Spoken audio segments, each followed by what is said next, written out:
أعوذ بالله من الشيطان الرجيم. بسم الله الرحمن الرحيم. الرحمن علم القرآن خلق الإنسان علمه البيان. الشمس والقمر بحسبان والنجم والشجر يسجدان والسماء رفعها ووضع الميزان ألا تطغوا في الميزان وأقيموا الوزن بالقسط ولا تخسروا الميزان. والأرض وضعها للأنام فيها فاكهة والنخل ذات الأكمام والحب ذو العصف والريحان فبأي آلاء ربكما تكذبان. خلق الإنسان من صلصال كالفخار وخلق الجان من مارج من نار فبأي آلاء ربكما تكذبان. رب المشرقين ورب المغربين فبأي آلاء ربكما تكذبان. مرج البحرين يلتقيان بينهما برزخ لا يبغيان فبأي آلاء ربكما تكذبان. يخرج منهما اللؤلؤ والمرجان فبأي آلاء ربكما تكذبان. وله الجوار المنشآت في البحر كالأعلام فبأي آلاء ربكما تكذبان. كل من عليها فان ويبقى وجه ربك ذو الجلال والإكرام فبأي آلاء ربكما تكذبان.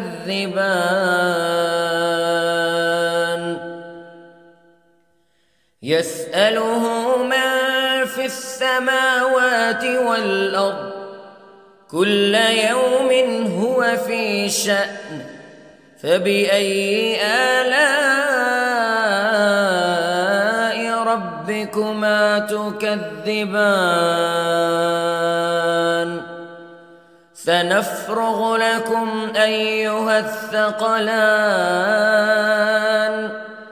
فبأي آلاء ربكما تكذبان.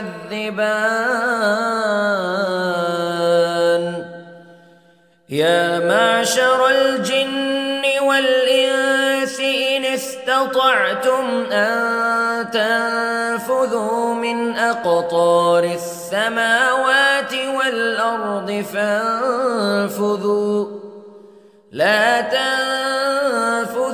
إلا بسلطان فبأي آلاء ربكما تكذبان يرسل عليكما شواظ من نار ونحاس فلا تنتصران فبأي آلاء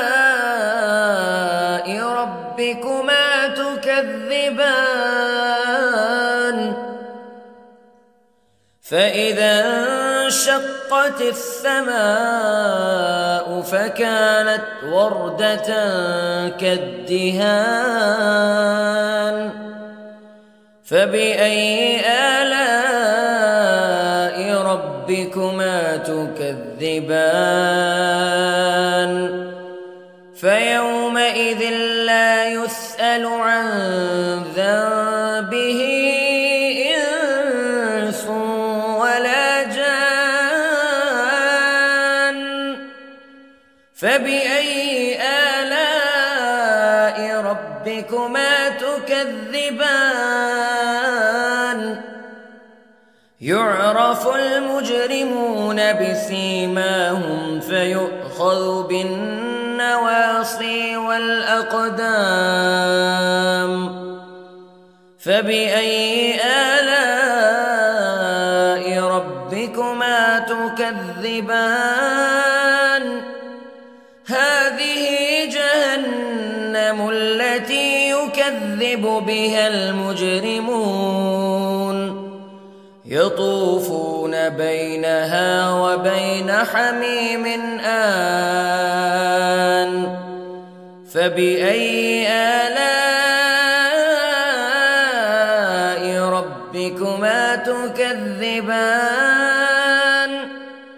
ولمن خاف مقام ربه جنتان